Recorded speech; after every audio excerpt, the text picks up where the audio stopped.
Hi,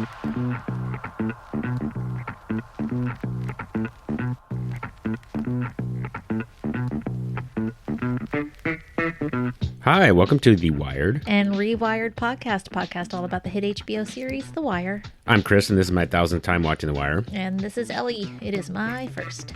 If you're new to the force or a longtime veteran, we think you'll find something here to enjoy. Today we are covering Season 5, Episode 5, React Quotes. And as always, we begin by popping a recap. Marlowe forges an alliance with a drug connect who shows him a new communications trick. McNulty's case gets increased attention from the newspaper, in large part thanks to the addition of Templeton, bang, to the reporting team. Dukie turns to Cuddy and Michael to hone his self-defense skills. Clay Davis finds a new ally. Bond raises his public profile. Levy and Herc prepare for litigation. Elena confronts McNulty about his behavior. Bubbles fears new opportunities. Greggs gets some overtime work. Omar shows patience as Marlowe throws out his bait. Those were all semicolon separated sentences, I guess. I don't know what to make about that. Somebody just was like, found the semicolon key. I'm going to use it. In any case, the episode was written by David Mills. This is, I think, his third episode writing, and it was directed by Agnieszka Holland. This is her second, I believe. Okay. And the episode premiered on February 3rd, 2008.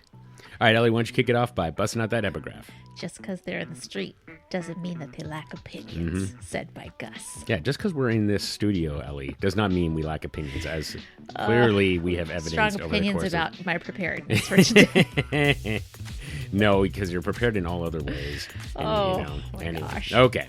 All right, well, before we get into the episode itself, I wanted to mention one small thing before we even get to your predictions. Just that I have here something about initial thoughts. We've been skipping over it basically because, we just go right into the episode. But I was noticing that epigraph normally is it is filtered through. But I felt like React Quotes was more accurate, or more like felt throughout the episode, which I just thought was kind of interesting. Yes, I do agree with you on that. I'm not trying to the epigraph itself is pretty specific.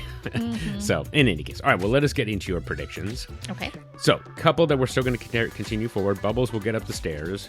So didn't see anything about him at home, but it wasn't a no, so we will leave that for later. Bubbles will speak out, but it will look for other ways to step up first. So I mean, I like he hasn't spoken out yet, but you do see him stepping up in different ways now. He's he is making steps. So I think I'm going to give you like it's not quite complete, but it's also not it's not incorrect. Okay. Right? You follow me? Okay. Yes. So we'll see how that continues to flesh itself out. Okay. Davis is going to turn. Wanted to. Oh man. Got turned away from that. Yes.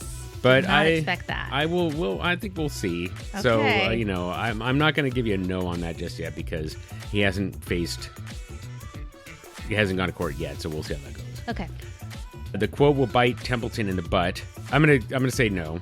That one, or maybe what? Actually, I'm sorry. I think that we did say that one was incorrect because you were talking specifically. But then this one's really important. This was from like 2 episodes ago. Alma is going to take the serial killer case, but Templeton will weasel his way in. Yeah. Boom. Yes. On the money. Yes. Like, how did you see that? What's incredible? Because he's so weaselly. Well, I agree, but I mean that you saw it 2 episodes away. Anything that was going to get big, he was going to get his way in there. Yeah, for sure. So good job there. I feel like that was like you were. Just had the breadcrumbs, little breadcrumbs, and you still nailed it. So good job there. I'm very excited. Very excited. Finally, we can knock that one off. Yeah, get that was one just out sitting of there forever. Get it out of there. And then let me continue on. Monk is going to die. So I wrote down right church, wrong pew. Okay. So you had the idea correct, but this is interesting. We'll talk about that a little bit more, how that didn't work out. You had, I think, just Bubbles and Davis, I just have notes here. I don't know what those were supposed to be. So I think you were saying last time that you didn't think anything was going to happen with those. So obviously we did see some Bubbles.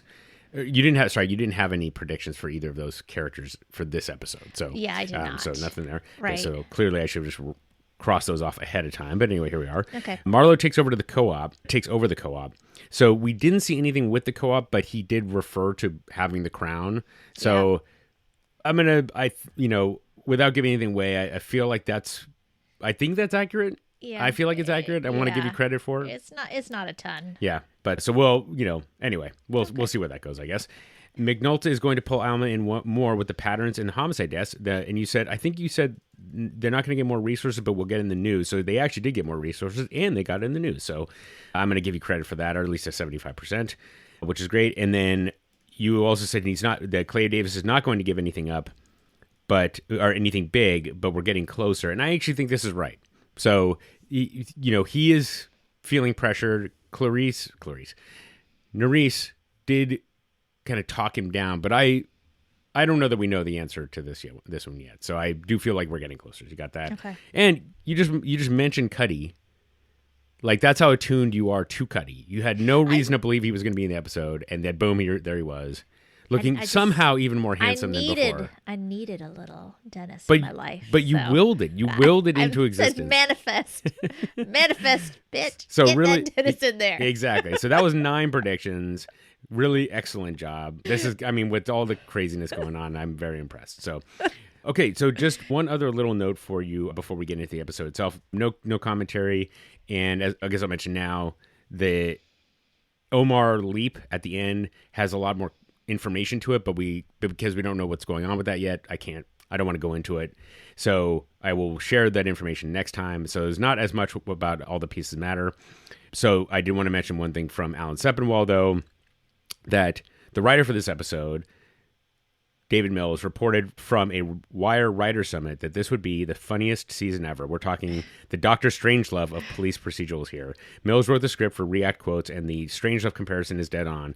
This is end-of-the-world farce here, a portrayal of a system that's so ossified and self-destructive that you have to laugh at how bad things have gotten and how easy it is to game that system, or else you'd want to blow your brains out. The only thing in this season is lacking at this point is Landsman barking out, "You can't solve murders here. This is the homicide room." So I think that's a really important comment to internalize, because this season is pretty crazy. I think when you kind of look at what they're doing, what Lester and McNulty are doing, it's pretty nuts. Yes. So, yeah, but kind of when you think about the scene between Lester and Daniels, which we'll talk about, that was the one where it kind of like all started to kind of make a little bit more. I was able to kind of make peace with what I was seeing. Right. So, anyway. You can see where the desperation is coming exactly, from. Precisely. Yeah. Precisely. Yeah. So, okay. Well, other than that, I don't have anything else. So unless you have anything to start at the top? No, let's go. Get into it. Okay. Here's what I've got. I got new Wiretap. I've got Hopeless Dukie. Yeah. Davis on the Rebound. Front page news. Tested. That's Bubs. Mm-hmm. Unlimited overtime. ... Sorta. And Shootout. Okay. All right. So let's start here with new Wiretap. Sorry. And that is with Marlo and Spiros here. So we're going to start with Spiros and Marlo meeting on a park bench. Marlo, of course, has been now brought in to replace the Prop Joe that he murdered. So he's now Baltimore's drug distributor.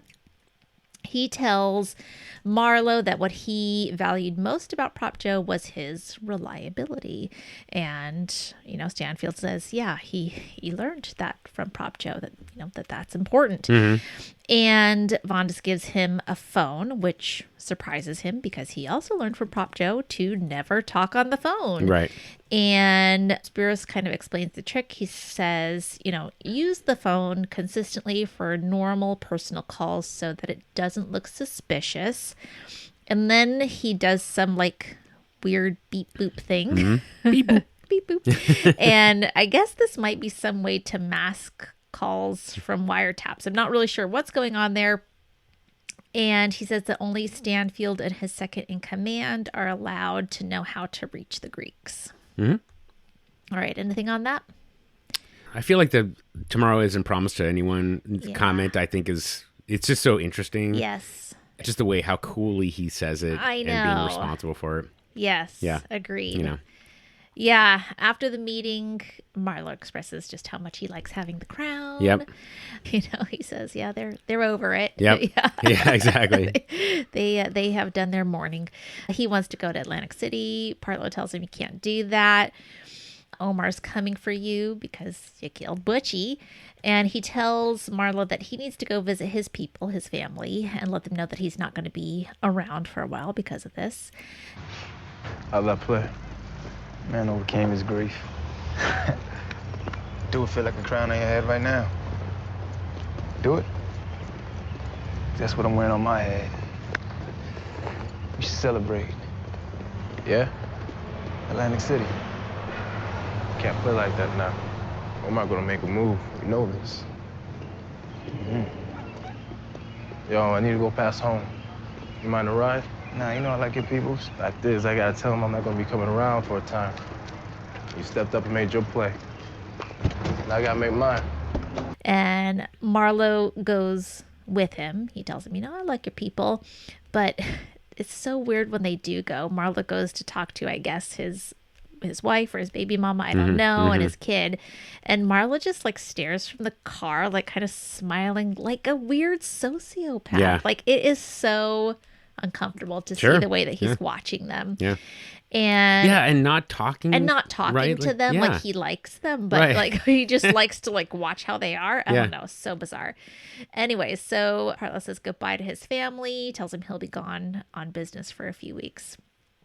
And here we go. Yeah. So first off, did you feel like Spiros was conflicted with the decision the Greek made about Marlo? Yes. You did? Okay. Yeah, I think like initially, that he was not a fan of that idea. But, of course, whatever he wants, he gets. Yeah, I guess he just goes along with it. Yeah. I didn't think about that, but, it almost felt like weirdly the Greek and Spiros are kind of like Avon and Stringer. Yes. A little bit, right? Agreed. Right? So just curious. So like the Greek is like, well, I'm making my decision and I'm just going to... Whereas, like, I think looking at it a little differently, if Spiros really wanted to protect Joe, wanted to maintain his relationship with Joe, like that meant that he would have to go after Marlo because he saw him as a threat, something like that. So, and Spiros didn't want to go that route. So, yeah. Anyway, so that was the first thing, and then I just Partlow's kid coming out, his son coming out, and he kind of puts his arm on the banister for whatever reason. It just looked really it really looked more staged than the Wire usually allows, which I thought was kind of funny. It's like, okay, you're gonna go out here and get your arm underneath. It looks uncomfortable. Yeah, so I just thought that was funny. But yeah, I this did not register with me the first time I watched it through, but it is kind of crazy to think of Chris as having a family that he would go home to see every night or whatever. Yeah. That's just like, whoa. Yes. How can you possibly do that? Whereas like Marlo doesn't have anybody, right? It seems like. Yeah, but that's not even a girlfriend. Right, and Chris, like, if with some of the murders that we know that he's perpetrated, you're like, wait, you're killing a father, the security guard guy or whatever. Oh yeah, with children in the room. Right. Also that, exactly. Yeah, how that's could crazy. You do that? Yeah. So that's, I guess once you kind of go down that path, compartmentalize. Yeah, exactly. So anyway, okay, well there you go. So that's Marlo. Sorry, keep going. Okay, so later on, Stanfield and Partlow and Snoop meet with Levy. And Levy reviews the gun charges that Partlow and Snoop have against them. He says this case should be pretty easy to beat. He kind of makes fun of the old lawyer's strategy of, dragging the case out, says he expects an acquittal to take place.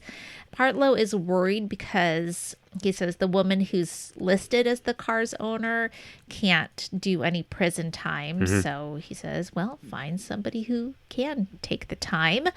And Stanfield also then hands Levy a check to launder, I guess. And then he gives him a new phone number. So he rattles off the phone number. He writes it down to put into his Rolodex.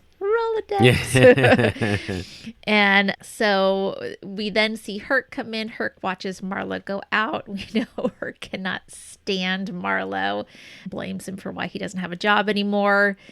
And Levy tells him that now he's got Marlo's cell number, and he's kind of happy about it because he says, oh, now they're gonna do a wiretap. Before long, we're gonna have loads of pretrial motions. So pretrial motions, mo money, I guess. Yeah, exactly. Yeah, pretty much. So, yeah. Yeah. Fucking Mo pisses me off. Be generous. I have a feeling this firm is going to have quite a payday from Mr. Stanfield and his people. He just gave me his phone number. If Marlo Stanfield is using a cell phone, it's just a matter of time before we're up to our asses in pretrial motions, litigating a wiretap case. Joe gave them to us just in time. So just a small correction, was that the Levy, I don't think expected an acquittal, but he thought that it made sense to plea it out. Oh, okay. Right, because basically that's why Chris says the woman can't do any time. Oh, okay, yeah, right. So they're not going to get out of it. They're going to just get somebody else. But they have some plea deal that will probably be a lesser charge or whatever, and so that whoever ends up taking the charge is going to have less jail time than if they fight it. Okay. And so but the comment about the previous lawyer postponing it was about essentially just motions for motion's sake, whereas it would have saved them money just to immediately go straight to the plea deal and work with the prosecutor to get a plea deal. I see. So that's it. So the previous lawyer was just getting extra money for essentially what Rhonda said was pro forma kind of steps that didn't need to happen. Okay. Right. So that's all that meant. So it wasn't expecting an acquittal, but it was just also not a particularly complicated case that needed to be fought. Right. Because it's just there's not a lot of percentage in how much you might save a year or 2 years of jail time, and it's just not worth it. Okay. So at least for whoever is taking the charge, whoever maybe has to go to jail. Yeah. So anyway, so that was it. But yeah, but yeah. So now Levy sees it coming, which is pretty neat. Yes. So. Yeah. So he's seeing I'm saving money. I'm saving them money over here to look like a hero. But guess what? Yeah, exactly. Okay, well, so Herc knows there's a cell phone number. Yep. He sneaks into Levy's office. Later that night, he copies down Marlowe's new cell phone number from the Rolodex. And then later he comes into, maybe the next day, he comes into the Western and he sees Carver there. He insults him for looking so much like a boss. And then he gives him the phone number. Yep. And he says it's payback for his past mistakes and tells him to remind Marlowe that he would still like that camera back or something along those lines. Yeah. I can't exactly remember what he says. Yeah. So I like that. Yeah. That was good. So here, I neither of us being lawyers, I should have asked my dad about this beforehand, but I can't imagine anything being less admissible than what Herc does. I don't, because I don't know if they're without some kind of reason to know this number, how would the police get their hands on it? Yeah. Right. And so taking it from the lawyer and handing it to the police, I guess just shows that Herc is basically as unprofessional as he ever was. Because you're just not allowed to do that. And it's not even about, I guess what's the word? It's not about it being wrong. It's also about the fact that it's poisoning the well for whatever case they end up building. If they were building a case off the cell phone and it was gotten illegally, everything that comes out of that is going to also be inadmissible. So he is essentially torpedoing this case immediately by handing the cell phone number over. If he had, if he had said otherwise, hey, Marlowe's got a cell phone, and Carver then whatever they are able to suss out what the number is, knowing that, then that would have been a different approach. But he just gives them the cell phone number directly. So Herc basically now Herc gets let off the hook later, as we learn from we'll talk about in a second. Yes. So, but still, there's just nothing really more illegal than what Herc did. Exactly. Nope. Okay. So let's see. Sorry here. about that. That's okay. Okay. So later on, we have Stanfield and Vincent and Snoop and O-Dog. Yep. Okay. Yep. He's the one who's complaining about the Chinese food. Yes. They're eating Chinese food at Vincent's rim shop. O-Dog does not like to get the food where he got it because the chinky motherfuckers stare at him. That's what he says. I got it. So messed up. Okay, but the food is good. Yeah. Monk shows up and he is looking very full bodied. Yep. Why? Because he's wearing a bulletproof vest underneath his clothes or underneath his jacket. And Stanfield and Vincent are immediately annoyed with Monk for doing that. They tell him, if Omar sees that he's wearing a vest, they're going to know that they're waiting for him. Monk says, hey, I'm the one here that's being used as bait. Yeah. Snoop says, look, that vest isn't going to help you anyways because Omar would just shoot you in the head. That's what I would do. Yeah. Partlow says that Partlow comes in, he says that Omar waited outside of Monk's building all night and he only left in the morning and that he expects Omar to come back. Yeah. So I didn't realize that Monk was the bait. Yeah. Really, until this moment. Yeah. That's kind of scary. Yeah. So, okay. Right. So at this point, you can kind of see what ends up happening at the end. Yeah, exactly. Okay. What happens at the end makes a lot of sense. Yep. Yeah. I just thought that was a nice touch about Monk. He was really sweaty. Or like you look at his, when he takes the vest off, you can see sweat on his t-shirt. So it was pretty funny. But no, that's good. Yeah. You're on it. So, and just mention here that this is like the first time that you see the chess being played on both sides, right? Yeah. You have both are at the highest level of their game, essentially. Whereas before Omar, it was easy for Omar. The game was easy for him. Right. Because nobody was really playing at his level. Exactly. Yeah. Yes. He was Mr. Sneaky Guy, and now they're being sneaky on the sneaky guy. Exactly. Yeah. Okay. Oh, goodness. I'm worried for him. All right. Okay. So we have Carver meeting Freeman at the old detail location that we remember. Freeman's still working there. And he passes the cell phone number off to him. And Freeman is like, how? Yeah. How did you get this? Yeah. And, Carver's like, hey, just enjoy it. Police work. Yeah, exactly. Yeah. And I love this. So Freeman immediately calls the number, pretending to order a pepper steak from the hi-hat, and confirms from the voice that it does indeed belong to Marlo Stanfield. Okay. Yeah, wrong number, fool. Please make sure that you put that clip in here. Oh, you bet. Don't worry. Because it's so good. They told me they still had you working out of this shithole, but I didn't believe it. It ain't much, but it's been months since the boss has been able to find me. You still have some interest in Marlo Stanfield, right? That's his cell. You stop using cell phones. Ellis, how? Police work, detective. Police work.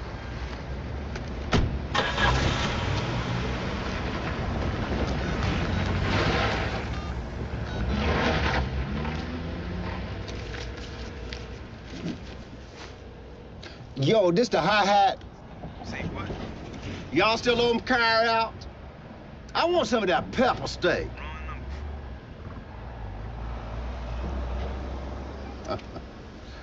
Okay. I was trying to figure out, is there a hi-hat in Baltimore, Maryland? No, not that I can see, unless I'm spelling it wrong. So okay. Yeah. Yes, don't worry. It will be in there. But so, if you don't mind, I just before you just hold your place. But I want to. No, I just want to mention one thing. So, Alan Sepinwall in the last season talked about all the things that happened with Randy in order for him ultimately to land where he did. So he called out this chain of events as well. So Vondas gives Marlo a cell phone because they need a means of communication. Marlo gives the number to Levy, to whom he was introduced by Joe. Herc, who works for Levy because of Marlo, steals the number both to get revenge on Marlo and to apologize to Carver for the Randy thing, which was also also related to Marlo, right? Because of Marlo calling him a snitch. And then Carver, having finally grown into a good police, takes it to exactly the right person, Lester, which is what he should have done with Randy. So it's interesting that Marlo kind of like goes to Levy, and then because of his previous actions is now caught back up with the police in some way. So the Greeks would call that irony, I believe. So, all right. All right. So Freeman goes to Daniels, asks him for manpower to get the wiretap. But Daniel says, and we'll talk about this later, he says, I already went to the mayor. We're stretched way too thin. I can't do anything for you with this. And, they're not going to care that you have a phone number. Yeah. That's not going to make a difference in what their answer is. So it's a pretty intense scene. Freeman's yelling at him. Daniels is yelling back. And, Freeman looks pretty just kind of fed up at the end. Yeah. Like resigned. And fed up at the end. Yeah. 3 detectives for a 24-hour wiretap. 4 more for a couple of 2-man surveillance teams. A pair of unmarked cars. I'm not asking the world here, Cedric. Lester, if I had it, you'd have it. That's the cell number of the motherfucker who put 22 bodies on us. Go to the fucking mayor. I've been to the mayor. I've been to him on my knees twice already. Once for your case, remember? And all I could bring back was 2 men to work Clay Davis. And yesterday, for the serial killer that homicide was working, 2 men only. I've done my job. I've gone up the ladder every time.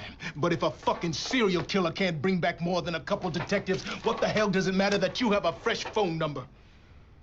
Yeah, I just think that this is a really interesting scene in particular because it's the first time that Freeman has lost his cool, I think, in the entire series. Yeah, I agree. And to the degree, certainly, that he did. Yes, yeah. But also, Daniels kind of responds in kind. Now, we've seen some level of that before, but for some reason, it felt a little bit more ratcheted up. It did. So, which it's just an intense scene, and I think what it shows is that this is the level of frustration that the institution kind of will generate. Right? People just fighting against. When they know they're in the right, they're on the righteous path, and the institution itself is what's holding them back. Neither can really do anything. And Daniels being as high as he is, even he can't do anything, regardless of how passionately he makes the case. Yep. Right, and we'll talk about that. We'll talk about that in a minute. So, but yeah. So I think that's why I was saying I think it's a really important scene for what we end up seeing later, because when you get to this level of desperation, this is what people resort to. Now, we're referring to Alan Sepinwall quite a lot in this episode, but he makes another good point, which is the Freeman McNulty chicanery is not that far afield from the Fuzzy Dunlop nonsense that Herc and Carver did in season 2. That's true. But why did they do that? They did that because that was like their first option. They were like, okay, look, we need to make some hay. We need to, and rather than doing kind of regular police work where we have all this support and we have all this agency, they just go straight to this, kind of whatever. Whereas this level of desperation, knowing that there is the opportunity to make progress on a case where somebody is responsible for 22 murders, and it's right there, but you can't do anything about it because of money problems, well, you're going to do whatever it takes at that point because it's that close. So anyway, it does feel pretty crazy when you think about what they end up doing, but I'll mention a nitpick later about that, but I think that's why I think that argument is really important. It's just because it just really shows how everybody's kind of beating their heads against the wall, and you have to go outside the rules of the game in order to make the progress that you need to do. Yeah, so, exactly. Yeah. And I mean, was there anything? I guess is there anything about that otherwise? You feel like anything is out of character, or you felt like it was all pretty? No, considered? I mean, in other times when you see these tense scenes, like with McNulty and Daniels when they're yelling at each other, in those cases, I always kind of feel like one's being more reasonable and one's being less reasonable. But in this case, they're both asking for something very reasonable, and it is one of those situations where it's there's nothing else you can do to make headway. Right. So, okay. yeah. Okay, good. Okay, so Freeman later meets up with McNulty. He tells him what's up, and they're just kind of well, what can we do? Yeah. How can we make this thing work out? Who can they trust? Can we talk to Sidner about this and loop him in? And they decide that they're going to have to run a wiretap illegally since Daniels has shut the case down.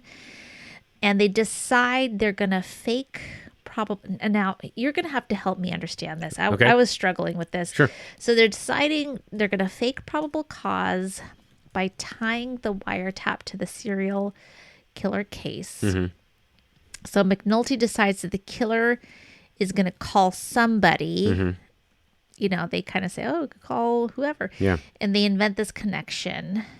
In the meantime, Elena is calling him. Right. Okay, so can you explain to me this conversation that they're having and what it is that their aha moment of what they're going to do here? I give them a sex-crazed madman who's enough of a freak show to get the whole city hot and bothered, and what comes back? One fucking detective. And who is it? Kima Greggs, who should be working a triple. So now I can't give you her hours without fucking up honest casework. No, it's easier, Jimmy. We don't need as much. Now we need a wiretap. I can monitor that myself. Shit, anything we get up's gonna be illegal anyway, so we don't want anyone getting near it. Sidnor, maybe. I can trust him. If you start pulling information off that phone, you're gonna need at least a couple of surveillance cars in the street. We'll worry that when we get there. But the important thing is that he's making it easy for us. Before, with all that face-to-face, we were going to need what? Remote cameras, microphones, half a dozen guys working surveillance 24 hours. But now, he's talking on the phone, and I got him. So how do we squeeze a wiretap out of my serial killer? He's got to call someone. Who? The mayor. Cardinal Keeler. Cal fucking Ripken. Who gives a fuck? A bullshit number on the paperwork to the courthouse. Marlowe's cell number on the tap itself. This is a fucking genius. Or not. Okay. So what the area that I am not familiar with is, I think it's going to be like, there's some bookkeeping that will be happening that we're not aware of. Okay. So here's my read on it. Okay. So they have the authority to add a wiretap. Yeah. Okay. Right. So because they have that authority, they essentially they are going to set one up. So if there's some bookkeeping that's happening that says, hey, there's a wiretap going on. Oh, it's attached to this, this warrant, right? So therefore it's okay, right? What they're tapping though is the wrong phone number. Okay. Right. So they're tapping Marlowe's phone number, Yeah. not the newspaper. Yeah. Right. Or Yeah. the newspaper not the newspaper, the killer's cell phone number. The serial right? killer. Yeah. Yeah. That's So, or the payphone, so-called. whatever. Yeah. And so the point is that they have to have some authority to add a wiretap. Okay. The question is whether somebody how is somebody going to find out that they're tapping the wrong phone? So if Lester just started listening to set up a wiretap back at the office, people are going to say, wait, what are you doing this for? Yeah.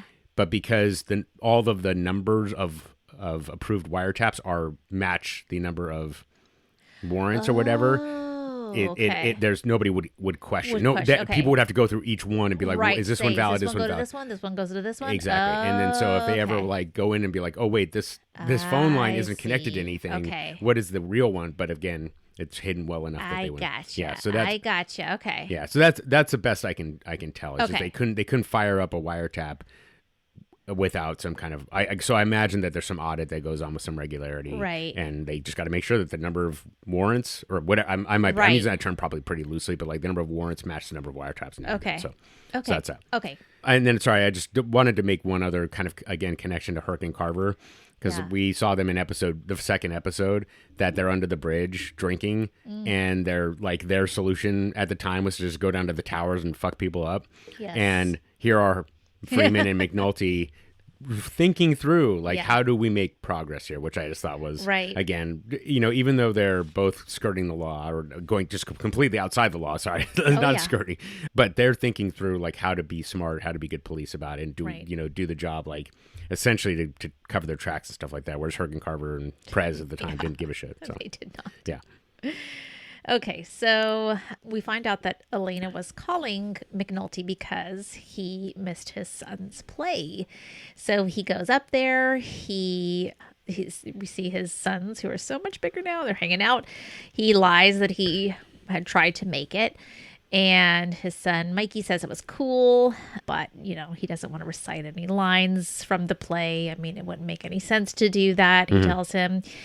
And, McNulty says some very out of touch stuff about music. He doesn't know their music. He says, what about the Ramones? And so, yeah, he's just not connecting with his kids. Yeah. And then on his way out the door, Elena tells him that, Beatty already knows the relationship is ending. And she, she just tries to warn him Right. that the end is coming, that it's happening again, and that he was happy and she was happy, and to not let this happen. But he doesn't say anything. Yeah. Yeah. Make it up to him next weekend. Take him to a ball game or something. Hey, this is life, Jimmy. This is the stuff that actually matters. I know. I talked to Beatty. She knows she's losing you, like I knew. I'm not judging. I'm not saying this to hurt you, but she knows. And she's ready for it the way that I was ready for it. You're drinking. You're out all night. She doesn't know where you are. And she's no fool, Jimmy. I'm sad that it wasn't with me. But I'm glad for you. I know. I can imagine that. I was glad that you found her. I was glad for her, even. For a while there, you were happier than I'd ever seen you. She's great. She is. Don't do this. Yeah. I mean, and that's what do you think of that scene? I don't know. I mean, yeah, I don't know. Okay. I mean, it's what the McNulty we've always known. Yeah, I guess, right? exactly. So, yeah, it's on brand. Yeah, exactly. I found it quite interesting because it was Elena who was kind of set up as this antagonist to start, and and here she is being an ally, right? Yes. And this is somebody that knows McNulty intimately. Yes. And so she is kind of telling him his shit doesn't, his shit stinks, and and just really laying it out for him. So I appreciated her in that moment. I thought she really did him a service For sure. I totally agree. So yeah, and I just I think this is the only. I think this is the only episode where we see his Elena and the kids. So just and again these little callbacks to previous characters. So yeah, and then got to mention I'll mention the music, but Dead Meadow is David Simon's son's band. Okay, so there you go, little more play for Dead Meadow. So anyway. Love it. Yeah, and then actually those will be my life lessons. So yeah, then we can move on. Okay, let me see here. Okay, and Beatty later comes and talks to Bunk. Mm-hmm. She says, "Don't worry, I'm not looking for you to be a snitch here." She tells him she's ready to put McNulty out, and she wants to know that if he's worth staying with, like is he going to pull out of this, or is this who he is? And he says, well, he's got this serial killer case. It's a lot. And she kind of calls him on it. She's like, look, I just need to know if this is worth it or not. Yeah. What I should do. And he says, I can't tell you what to do. And he's kind of annoyed and not at all helpful. And she just says, okay. And she leaves. Yeah. It's a kind of a shitty Bunk moment. Yep. Hey. Busy? No. Just, Jimmy's not in yet. I know. He's sleeping one off. Late night, huh?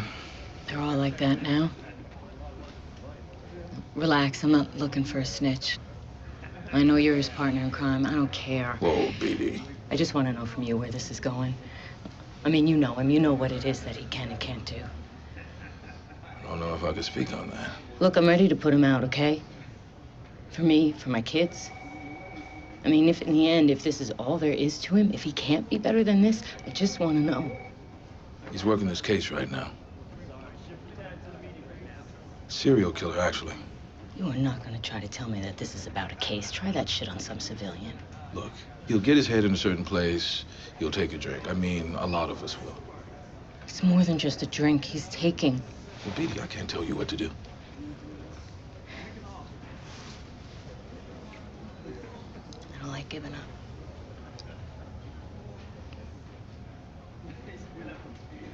Okay, I gotta go back to work. Thanks for letting me vent.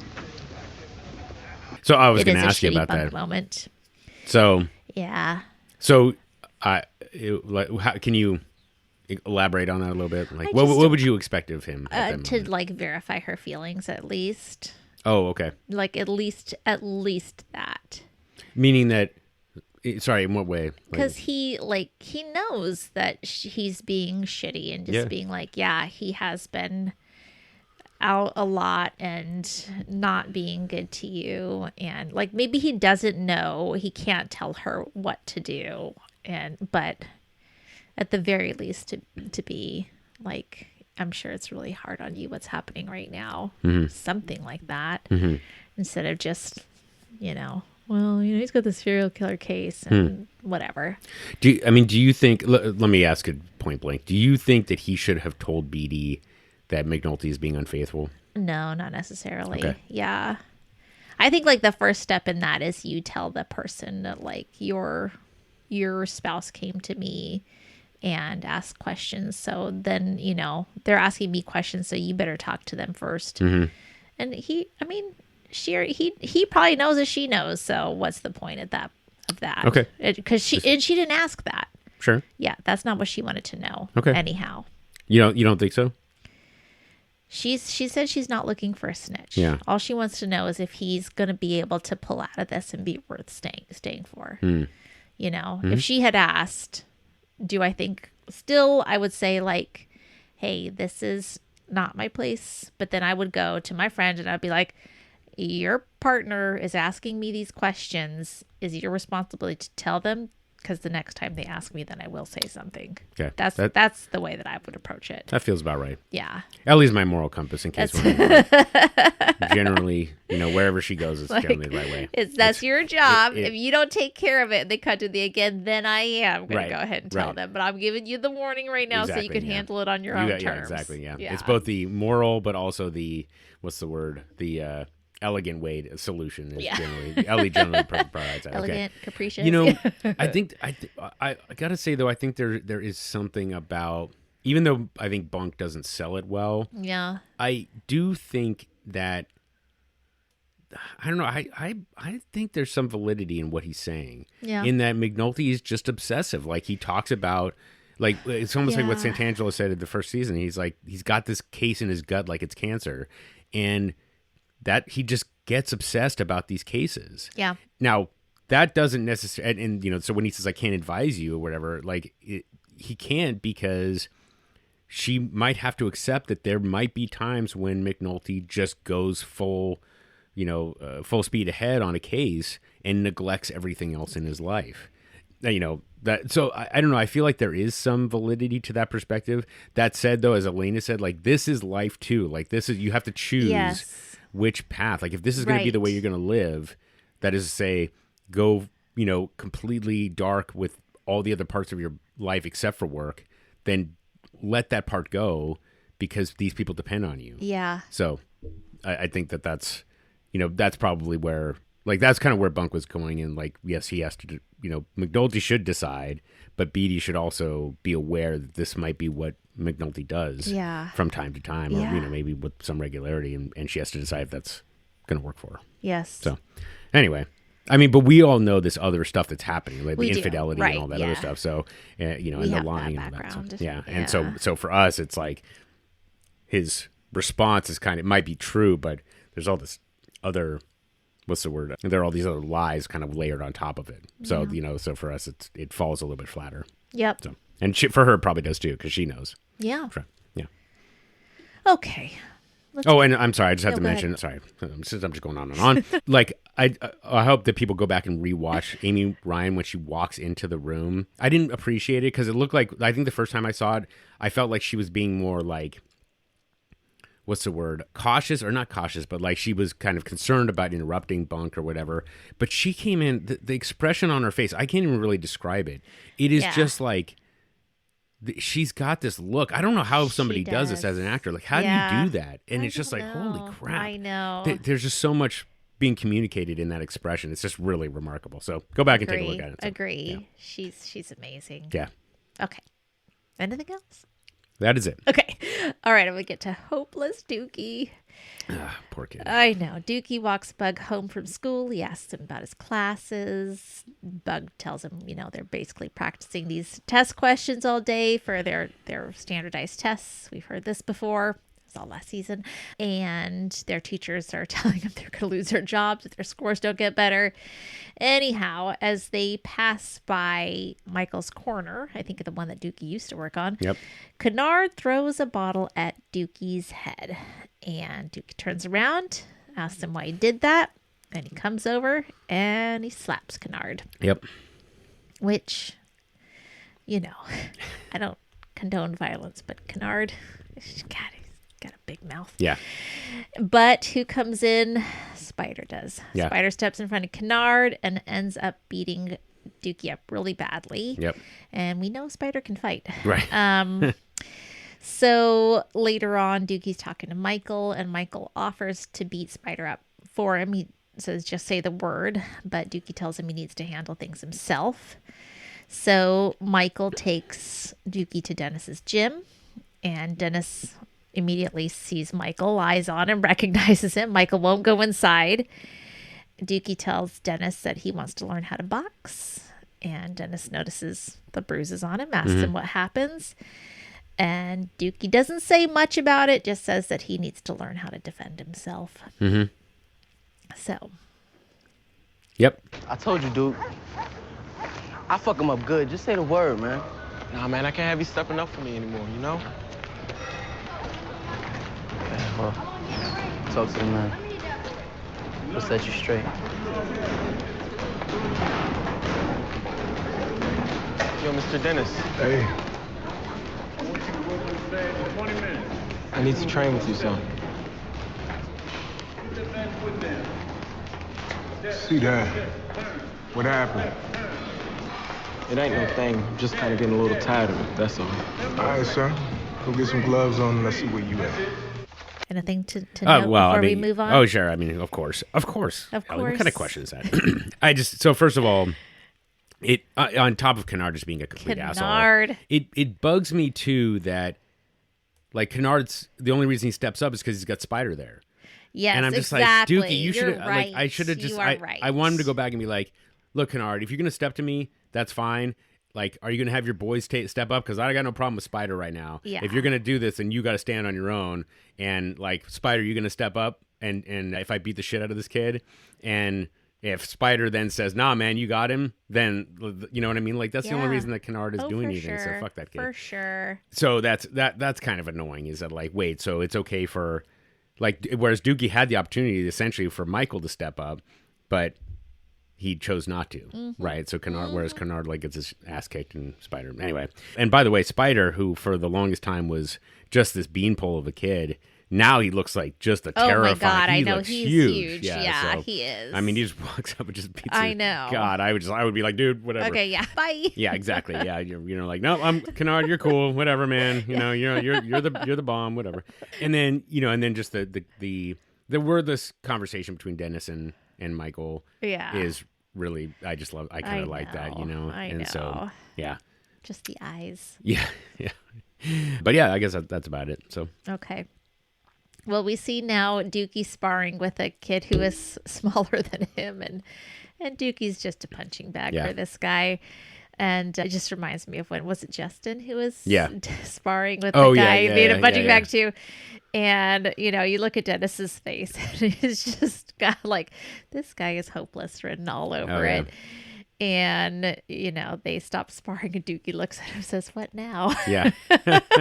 Just the hopelessness. Oh, so sad. Yeah. So trains all day. And at the end of the day, Dennis tells him the truth. He says, you know, learning to fight's not going to stop people from picking on you. And he asks why the other kids target him in the first place. And we know why. You know, he's just like, he's poor, he's smart, his parents are druggy. There's just some way about him that makes him a target. And Dennis says, you know, boxing and the street are the only things that he really knows. Dukie said that he tried being on the corner, that didn't work. But, you know, Dennis says, if you've got other skills that work elsewhere in the world, you should use those. You know, try to stay away from the corner, find something else in life. But he also admits that he doesn't really know how Dukie could go about doing that. Yeah. So you thinking if you learn to fight some, people around the way gonna leave you be. Thing is, even if you learn to fight, people gonna come at you just the same. Ain't like the movies where you beat up one bully and the rest just back the hell up. Let me ask you. Why you think they even bother to come at you the way they do? I mean, why you? See, all I know is that right there. I ain't never had no use for other things. I could fight. For a time there, I could run them corners. not much life outside of that, really.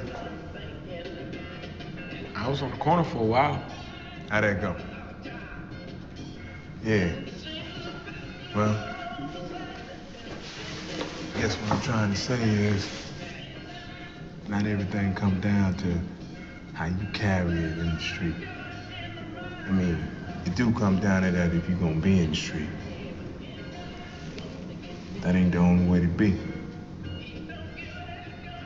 Well, here it is. Yeah. Well, here it is. The world is bigger than that. At least that's what they tell me. Like, how do you get from here to the rest of the world? I wish I knew. They go outside. Dukie says Michael grew up fast. Dennis says someone like Michael could survive that life, but someone like Dukie has other possibilities. You know, kind of reminds me of what Colvin said to Naaman's dad, Right. to Weebay. That's exactly. Yep. And, you know, Dukie seems a little comforted by that, but it's really all that can be offered. You know, Dennis says, I wish I could be more help, but there's nothing else. I think there's at some point too, you know, Dukie's just like, how do I wouldn't know how to get out of here. Like, right. I wouldn't know how to act on this. Yeah. So, yeah, it's a sad conversation.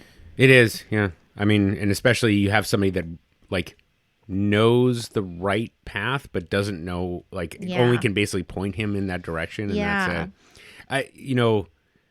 I think his point though is also really important. It's the same one that Michael tells him also when they get, you know, he's training him how to use a gun, is that if you learn to fight, that means you actually have to fight. Right. Right. Like it's not.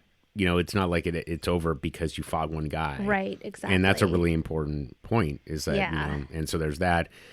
And yeah, I mean, I guess he, you know, that the other lesson though is that like this isn't where, you know, you just don't belong on the corner, right? Dukie, so you have to go look for somewhere else, and you have to get to the other part of the world. I was thinking about, as you know, because replaying in my head, like, what could Dennis do? And I was like, you know what?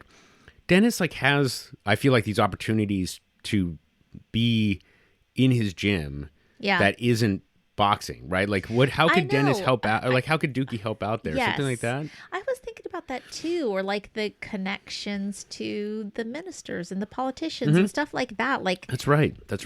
He's got to know somebody, those other, you know, leaders that. Yeah. So I didn't feel like it was like there wasn't anything he could do for him, but I don't know. It's just it's not his expertise. Yeah, so, it's not his wheelhouse. Yeah. So I mean, these are all, you know, what's the word?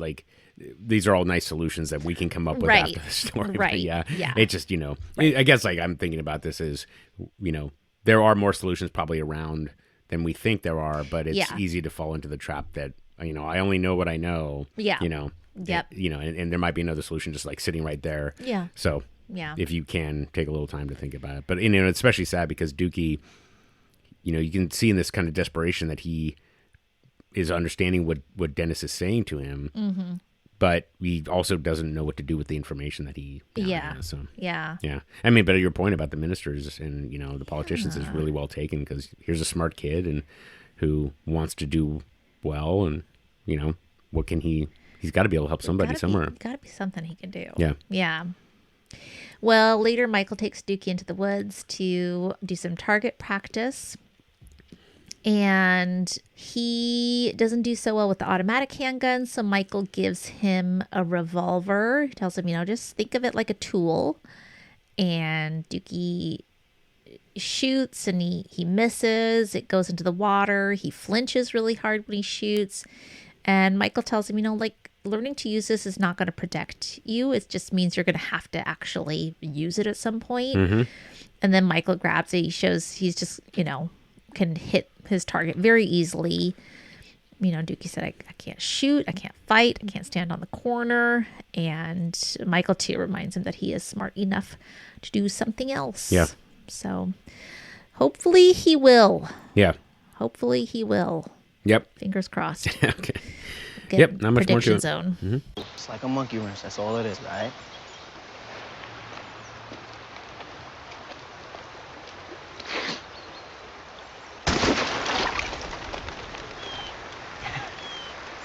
I know it's gonna be so loud. Why you even want to do this? What is you thinking, Duke? You think if you start carrying, ain't nobody gonna try you? Nah. Somebody's always gonna try you. And if they know that you carry, they're gonna make you come out with it. And once you come out with it, you gotta be ready to go all the way. Can't bring it out unless you're willing to use it. Can't be no doubt. Man, can't shoot, can't fight, can't even stand on the damn corner. You got other skills, man. Smart like that. Okay. All right, let's go to Davis on the rebound. All right. Okay, so we've got Bond holding a press conference, and he is announcing the corruption charges against Davis. He says that Davis abused the public trust to use businesses and charities and campaign donors as his personal ATM machine. And we've got Zorsi there, who has now been put onto the story from The Sun. And he goes over to Perlman, who's watching this press conference. He says he's not trying to be all petulant, but, you know, hey. But here I am being petulant. Here I am being petulant. You know, how come you didn't notify the paper about the perp walk? Like, since when do you guys don't let us know about that? And she says, hey, we left a message for Henderson. Did not realize Henderson left months ago, but hey, you know, her voicemail still works. And Zorsi is upset. He says he covers this beat now. You know, don't jam me up like that anymore. I don't really think it's so fair that he's so angry at her. It's not her fault. Yep. Anyway, we see Carcetti and Wilson are watching the press conference on TV, and Carcetti's happy to see Davis is in trouble since he was once conned by Davis for quite a bit of money. And Wilson tells him, hey, don't sound too happy in public because Davis could still survive this. He says, don't dance on his grave until he's dead. Right. And Carcetti dismisses that idea, but Wilson tells him, hey, he still has a strong voter base. And we remember he has, like, you know, a lot of ministers that really support him. And Carcetti says, well, Bond is looking like he could be a future mayor. I don't like that. And Wilson agrees, says Bond is looking better than even Campbell as a candidate to replace Carcetti next. And with complete disregard for the office that he represents. It is this kind of How's it feel, Clay? Not much fun on the ass end, is it?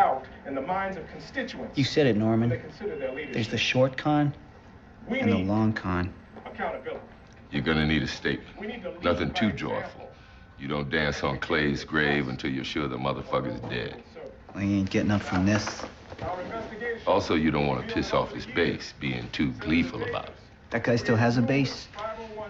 After all the shit he's pulled?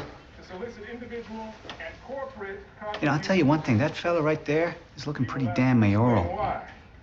More than the Reese, definitely. With the profile he gets from this, I'd say it's Mr. Bond's race to lose. Anything you want to mention before I move on? No, I don't think so. Okay. So in the meanwhile, we have then Davis complaining to Campbell about the indictment, and he's threatening to expose other politicians if they don't give him some support. He says he doesn't want to be the scapegoat for the whole damn machine. Like, everybody does this, but I'm the one that gets in trouble. And Reese says, you know, Royce is still backing you, but Royce isn't the mayor anymore. Davis wants help from people who are still in power. And Campbell says, look, you better step down quietly like Burrell did so that you'll still have allies when you're out of here. That does not happen if you do the piss and moan. And Davis reluctantly agrees. He kind of nods and does like a quiet okay. Yeah.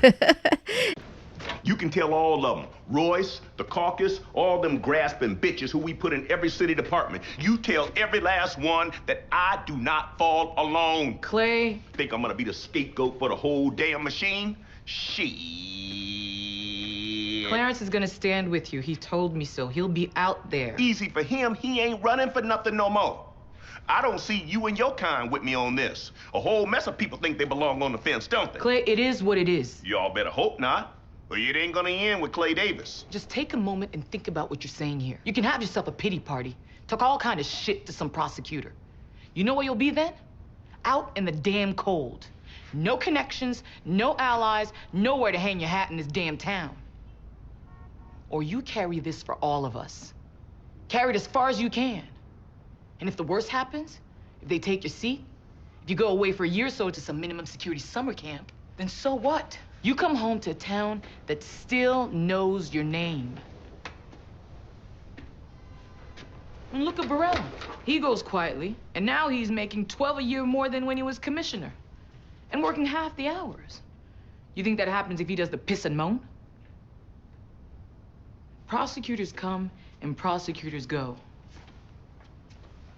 But win or lose, you're still gonna be back around before we know it. Am I right, Senator Davis?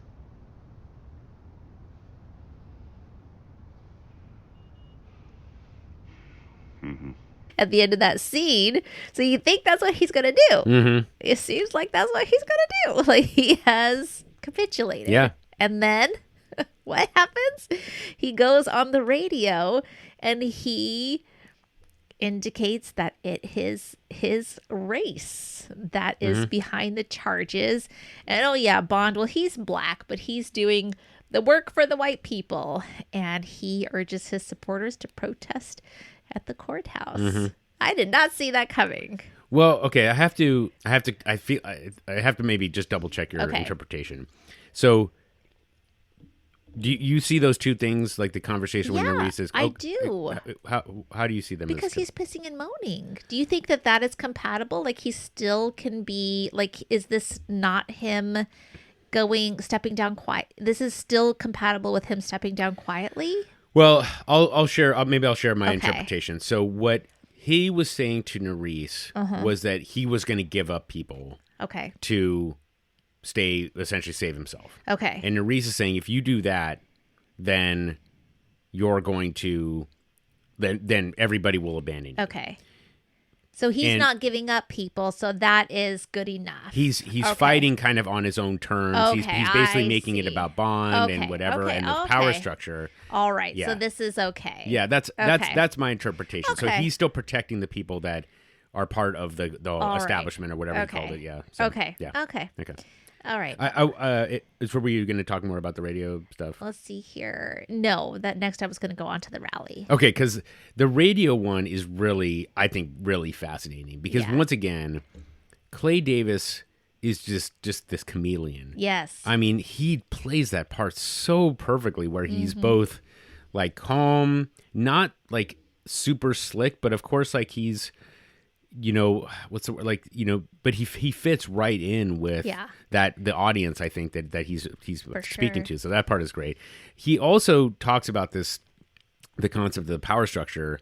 And I wanted to mention that there's an episode of This American Life called Harold.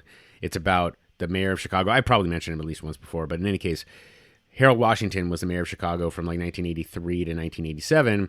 And a lot of the people that were close to Harold Washington, he's African-American, the first African-American mayor of Chicago. A lot of people that were close to Harold Washington talked about the power structure and how as African-Americans gained rank in the power structure itself kind of started to conspire against it. Okay. And so Harold Washington in particular was facing like basically a block of aldermen that would prevent him from doing anything. And so he had to work around. And he was a brilliant man, really was effective as a mayor as far as I could tell.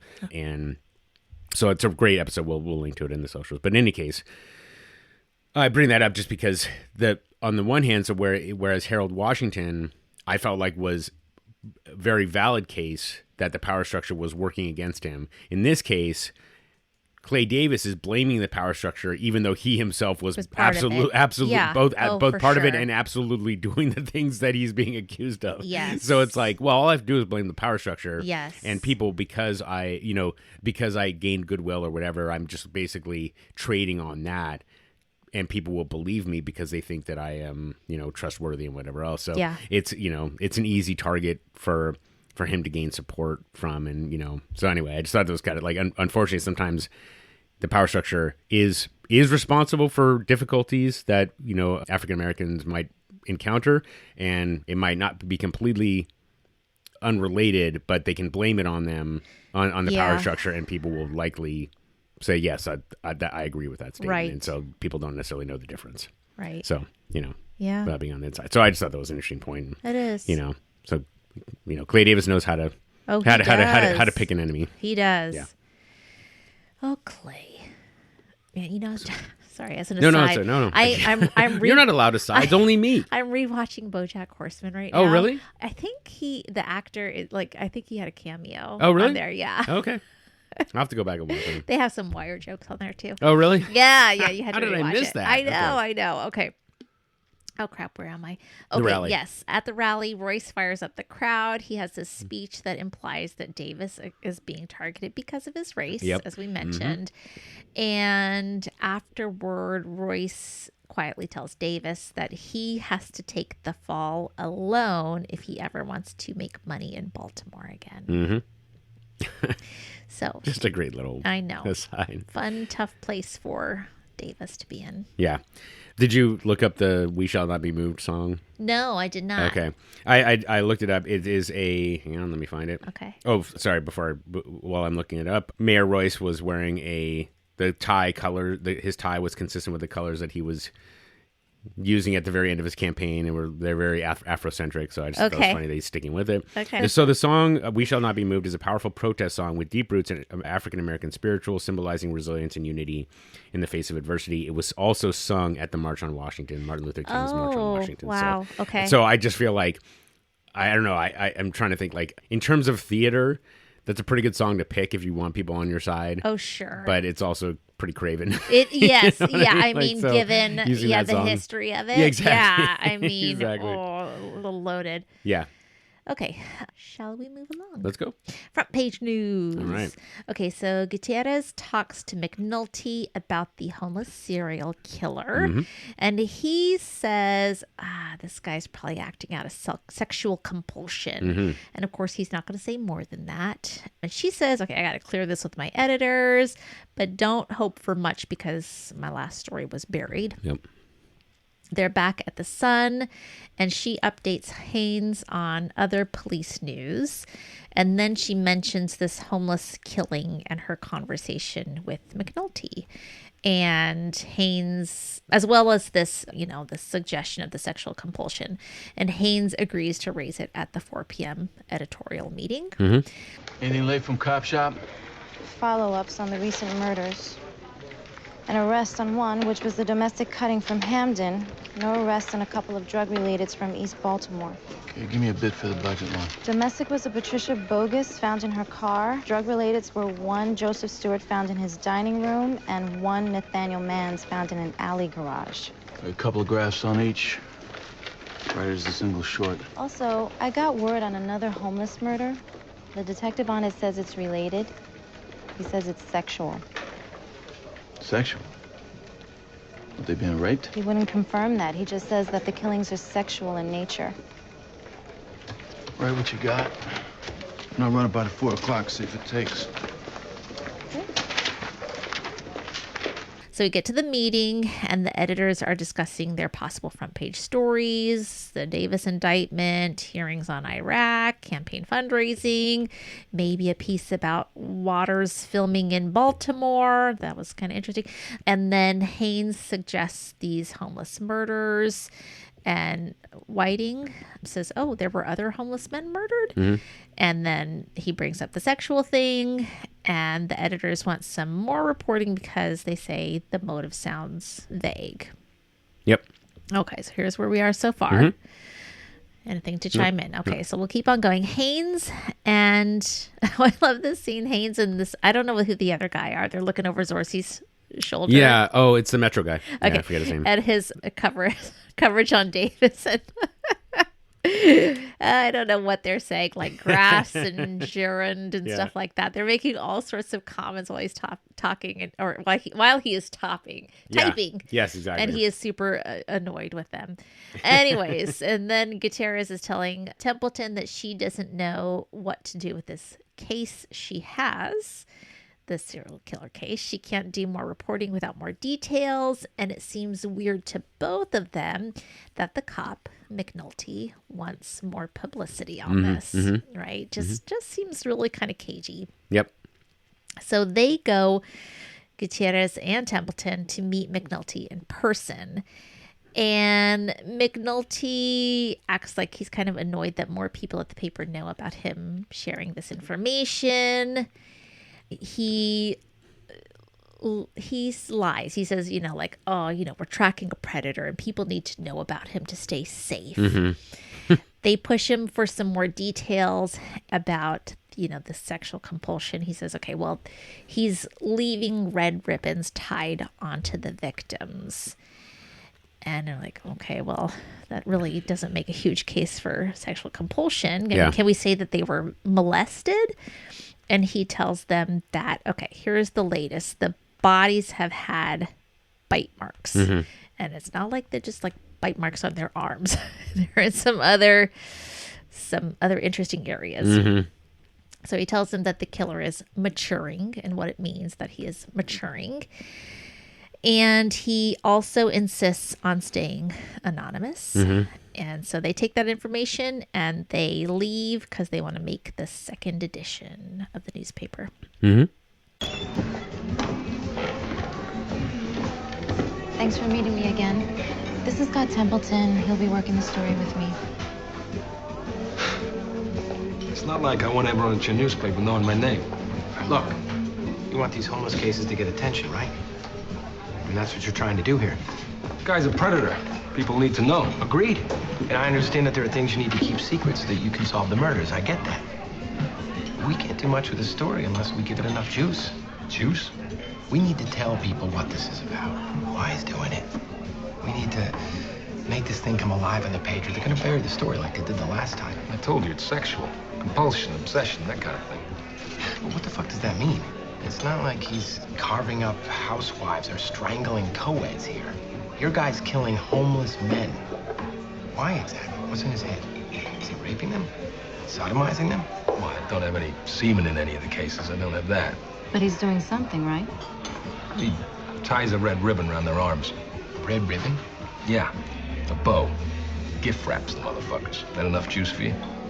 Yeah. Can't keep it. No one kills people to tie ribbons around their arms. Can we say they were molested? Is it fair to say that? We'll go with molested then. You didn't get that from me. Another round? What else? If you want this story to fly, you gotta give us something different. Keep what you need in the file, but give us something with a twist. A sexual serial killer isn't enough? Cold world, I know.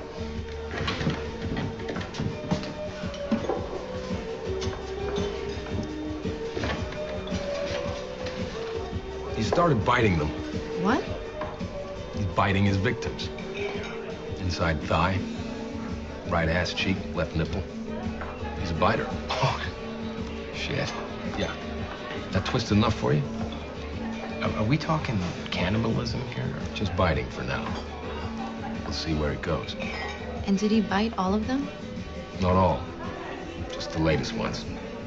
He's maturing. Maturing? Yeah, it's a technical term. It's when a serial killer's becoming more obsessive. He starts to develop an intricate pattern in what he does with the bodies. It's weird stuff. A biter. That's great. My name is nowhere on this. For your tab. Which ain't happening with you, but we still have time to make the second edition. Thanks. Anything? Well, first of all, just in case you were, I had to look it up myself. I had heard the term gerund before. Yeah. It is. Do you know what it is? No. It is a form that is derived from a verb that functions as a noun in English ending in ing. Mm. So, like the telling of the tale, I guess, is what is the gerund. So anyway, just important note. Like, might as well take the learnings from the newspaper. Yeah, and then, but as you said, like, as much as I want to dislike Templeton, yes. I think he does well here to like push McNulty in the right direction. And his comment, "Cold world," I know. I just think that's a pretty great comment. That's good. So, but otherwise, now you can kind of they lead him to where McNulty to where he needs that they need him to go, right? And he does so pretty willingly. Right? So, do you think that he was wanting to reveal that ultimately, anyways? Oh yeah, I would. He was hoping that they would. I mean, he was just kind of hanging on, and so that it could seem like it was coming out of him reluctantly. Well, I think that that's a good question. I was thinking that he knew that he was going to have to reveal it, but he wanted to see if he could get away with less. Yeah. So he had that in his back pocket. Okay. Yeah. So it could have been in both. Okay. He probably knew he had to go there anyway. I mean, that's when you're talking about like the sexual in nature, like that's where it's going to go. So, but if you don't have to go there all the way to start, then why not hold it off? Yeah. Okay. So the next story, the next, God, man, I cannot talk today. I'm sorry, everybody. Okay, that's what editing's for. Don't I worry, know, right? I'm You're not going to edit any of this shit. This is all going to stay in. I'm going to sound like an idiot. Okay, the next day the story runs on the front page. And how do we know? We know because McNulty snags a paper while someone else is purchasing one. Just can't even pay for paper. Ass. Yeah. Haynes assigns follow-up reporting based on what they know now. So Templeton needs to go get some opinions from people experiencing homelessness. And where's he going to find him? That's where we get the epigraph, which I forgot to include at the beginning of this episode. No, you got it eventually. I did eventually get it. So Templeton goes and interviews people at the soup kitchen, and he talks to the guy in charge who owns the place, who is the real guy in charge that owns the place. Yes. And he tells him, you know, those guys are actually working poor. Most of them are not homeless. He's like, well, why'd you let me talk to him? He's like, oh, it seems like it's going okay. Yeah. And so Templeton then goes to some other places. You know, one guy he can't get an appointment with. Right. Great stuff. Another guy, he needs to have $2. He comes across the guy who wants all the cards, who gives him a real estate card. And finally, he comes across Nathan Levi Boston at the waterfront, who says, yeah, he does know about these killings, and then tells him about Satan and the apocalypse. Yeah. So back at the Sun, Haynes hears about the victims, you know, quote unquote victims of the serial killer. And Templeton comes in right then and weaves quite a story about Nathan Levi Boston that is very different than what we saw earlier. Now he is a weeping father, a homeless father of children. And we also find out that Lucky Davis, this story is going to be taking his indictment off of the front page. Okay. The next day, they want to know where the story goes, but Haynes tells them that unless it develops some more, they have other things that they need to work on. Yep. So, to stir shit up, Templeton secretly calls his own phone from a payphone, takes some notes, clearly setting up something suspicious, and we will come back to this when we get to homicide. Okay. And unlimited overtime. Yeah. Okay.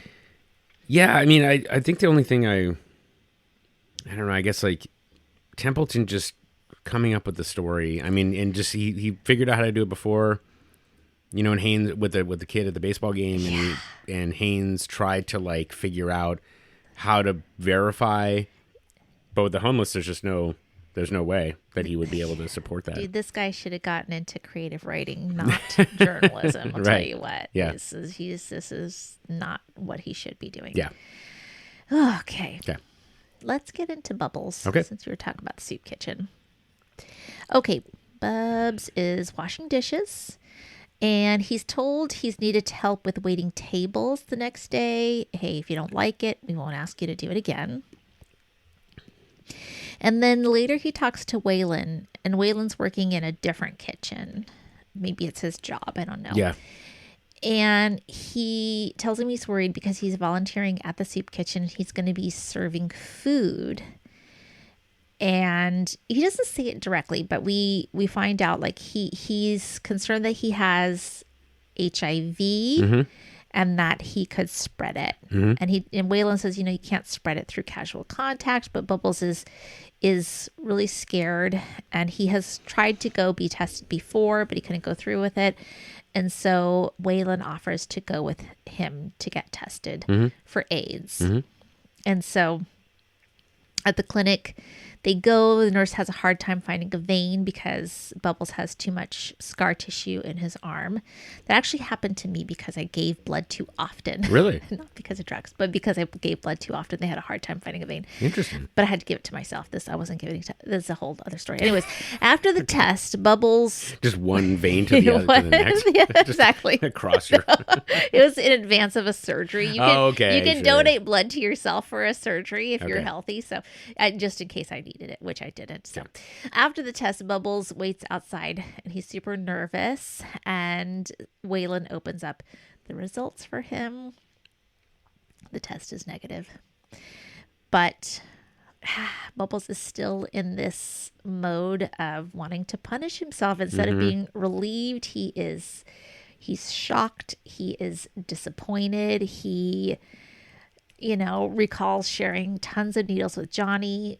Johnny had AIDS, and Waylon says, you are still punishing yourself for the stuff that happened in your past, and you need to let go of that shame. Yeah.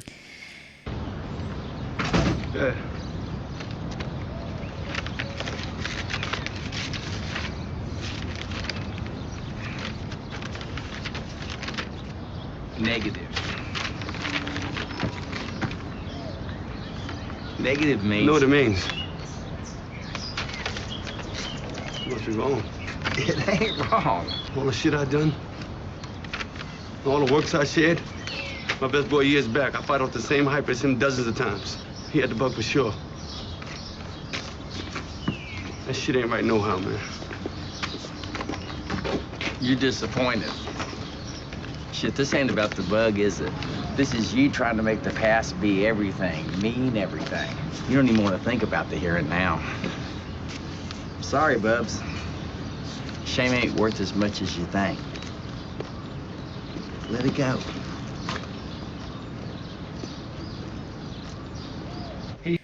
Oh, Bubs. Bubs, Yeah. Bubs. I miss my happy-go-lucky Bubs. Yeah. He is dealing with some dark stuff. Oh, absolutely. Yeah. Yeah, I mean, so I think that Waylon is working at a crab processing facility, which is where, shoot, I'm forgetting the main character's name on the corner, but that's where he worked as well. Okay. So I kind of look at it as an homage, whether it was an homage directly or not is that. And I mean, Waylon, once again, like he's got all this wisdom, know, to share, and I just think that he sure does. So I do feel like, I just to hit on it a little bit more, Waylon's got it, I think, pinned it right. Bubbles does not want to serve because he doesn't. I think you said this yourself. Like he wants to continue. He wants to punish himself. Yeah. He doesn't want the reward of giving somebody food and having them be grateful to him. Right. He doesn't feel like I guess he doesn't deserve that. Exactly. Yeah. And then so he needs to come up with some excuse. Oh, it's because of HIV. And then, of course, he finds out that it's negative, and he doesn't believe it anyway. Yep. And so it's just about he needs some reason to continue to punish himself, to continue to isolate, to continue to just feel bad about what he was responsible for. I mean, there's no getting around that. But it's about but that's where he is in his process, and so so yeah, it's a pretty powerful scene, of course, and it is kind of interesting to see the contrast between Waylon, who is relieved and overjoyed that Bubbles is negative, and then Bubbles is like reaction. kind of like, what the hell are you talking? How's that possible? I know. So it's really kind of interesting too. So and I don't know, like there's a I think there's a natural tendency that Waylon does not exhibit here, but there's a natural tendency, I think, to find out that somebody had good luck where you had bad luck, right? And Waylon, who is HIV positive,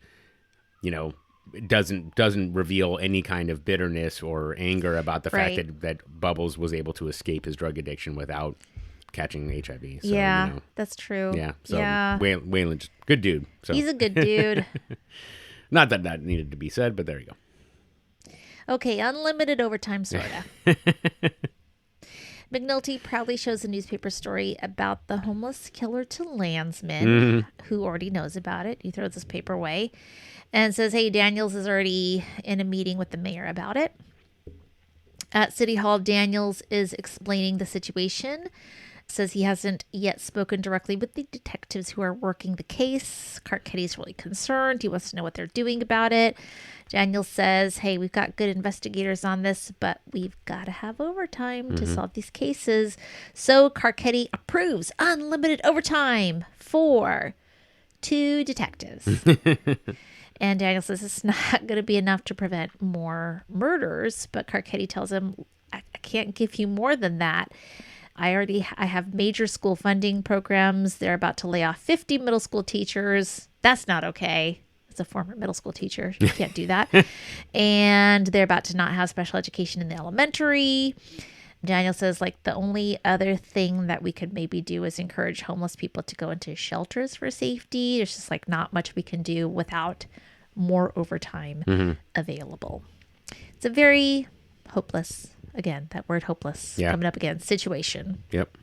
For Carcetti, if you just got down on your knees and groveled to the governor, this would not be your situation. Right. Now you have to say no to everything. Yep. Read it and weep. I already did. So did the major. So did the colonel. So did our newly christened deputy ops. Deputy's over City Hall right now. That was quick. Just because you got some fucking reported about your weak shit does not mean everyone else buys it. 5 gets you 10. Deputy's over there right now talking them back down to earth. Is this nut raping him? Well, I haven't debriefed the investigators in detail, but the office reports don't indicate penetration or ejaculation. What can we do? What can we say we're doing already? We've got good people working it. Obviously, it would be better if I can keep them on it around the clock. You talking overtime? If you could lift the cap for this particular investigation. Done. Unlimited overtime for 2 detectives. Anything they need. Sir, a case like this, where we're proactively trying to prevent additional murders, is going to require more than 2 detectives. Deputy, I've got the school board chairman telling me he's a short hair away from laying off 50 middle school teachers and shutting down special education in every elementary school in the city in violation of a federal consent decree. To the extent that I've got more than an extra couple dollars, you aren't getting it. Embracing the hard choice. It's one of the burdens of command. Is there anything you can do to further protect the homeless? We're going to have patrol units spread the warning. Try to convince anyone on the street to move into the city shelters after dark. Can't you have police sit on locations where the homeless gather, monitor them like that? And still answer the calls, not without doubling up post units, which means overtime. Overtime, again. Blood in our veins, Mr. Mayor.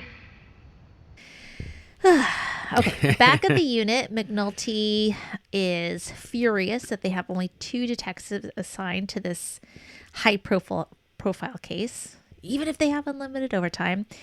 And who are the 2 detectives? It will be McNulty and Greggs. So Greggs is going to get pulled off of a triple homicide to work McNulty's case. Oh, great. This is wonderful. And Bunk is furious about it. He takes McNulty, drags him to an interrogation room and confronts him. He says, are you happy now? McNulty says, look, this fake serial killer is going to eventually bring enough resources to take down Marlowe. And this is where Bunk says, look, your drinking is out of control. You are sleeping around all the time. McNulty doesn't say anything. He leaves the room angrily. He tells Greggs, okay, you keep on working your triple homicide, and I'll just fake the paperwork to make it look like you are working the serial killer investigation. So at the very least, he's not taking her off of that. Right.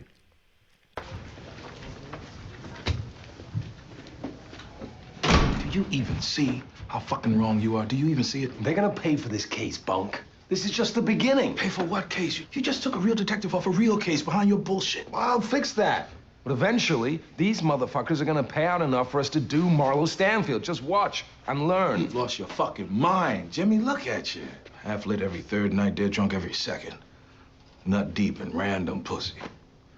What little time you do spend sober and limp dick, you're working murders that don't even exist.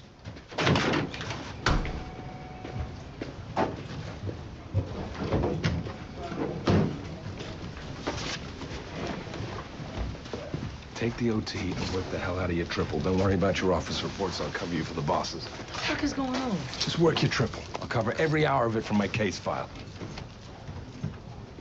So he's going to have to basically, I mean, he's already in it. So what the hell is he going to lie on top of it? Yeah, exactly. Yeah. You know, at least she can still work that alone, but she shouldn't be working alone too. But yeah. Yeah. I mean, yeah, I just feel like at this point, I'm not sure what Bunk's objective is, you know, getting mad at McNulty, I know. right? Because what's the point, right? Like, there's he's no already, point. Yeah. His mind is made up. Well, and he's also so deep in it. He's like, so what's he deep going to in it, do? exactly. Right? He can't possibly Exactly. undo it. So, you know, I mean, I guess he could. Well, anyway, doesn't matter. But the only thing I'll mention here is, first of all, you know, Kima, I just love that she's like, okay, well, here's where I'm going now, so I'll go do this instead. Yeah. Like she's a good soldier, so okay. you know, yeah. So this is what the plan is. Yeah, and then for some reason they went with a handheld camera here, which I thought was an interesting choice. So it just feels a little bit more frenetic. Yeah, there are a couple of times when they do that, and I like that choice. It seemed like, you know, it things are starting to get shaken up a little bit. Yeah, So you're right. I agree. Yeah. I agree. So. Okay. So let's kind of join now this with what's happening at the Sun. So Okay. Templeton tells McNulty that he got a call from the serial killer. So when we had Templeton at that payphone, this is what he was doing, right? He just completely made up the story. So McNulty's like, wait, you got a call from the serial killer? You did? Yeah. And he kind of hesitates for a second, but then he plays along and he pretends that the caller also contacted the police. Right. Right. So this then helps to justify the wiretap. Yeah. It ends up being perfect for what they need to do to get this wiretap to happen. Yep. So it's an interesting conversation, like, you know, when Haynes and Templeton and McNulty are there. I love the moment when Haynes is like, you know, if I just went off what I was thinking, I would have thought this was all bullshit. Yeah. You know? And if he that's because he's a good Right. reporter. Yeah, yeah. His instincts are right. Right. It is all bullshit. Yeah. Anyways, so they use the fake story to secretly set up 2 wiretaps. They have a fake official one for the killer, who's not a real killer, and then they've got the real one that is on Stanfield's phone. Right. Okay. So Freeman sabotages the official setup so it won't pick up anything while he monitors Stanfield on his own. Right. It's perfect. McNulty, it's perfect. I couldn't believe it. I'm sitting there. All this bullshit coming at me, thinking, Christ, it's a waste of time. And then I realized this is the wiretap. Right here. They're giving it to me. Never mind me making a crank call to someone. This right here is Lester Freeman's motherfucking wire. Sergeant, upstairs quarters.